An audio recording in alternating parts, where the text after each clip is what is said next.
105 ex-combattants, dont 3 femmes, bénéficient actuellement d'une formation de 2 mois dans différentes filières. Le gouverneur de la région de Ferty, Thierry Évariste Biguinendi, et le chef du bureau de la MINUSCA de Bria, Baradian, ont visité ces ex-combattants dans le but de les encourager et de voir les conditions dans lesquelles se déroule cette formation. Une formation qui s'inscrit dans le cadre du programme de désarmement, démobilisation et réinsertion DDR à Bria, chef-lieu de la préfecture de la Haute-Coteau. Ils sont vraiment très contents de la formation.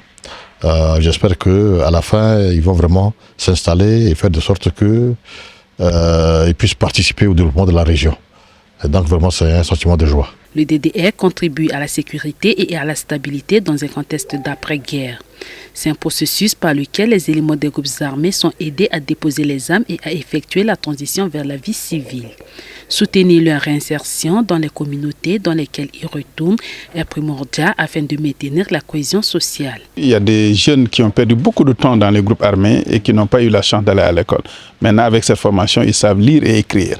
C'est extrêmement important et ça, il n'y a pas de prix pour ça.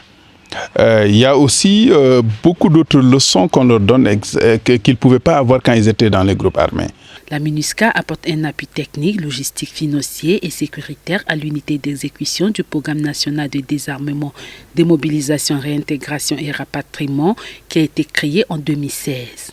Un peu plus de 500 combattants, dont 7% de femmes, ont été désarmés et démobilisés depuis le lancement officiel du programme national de désarmement, démobilisation, réintégration et rapatriement en République centrafricaine.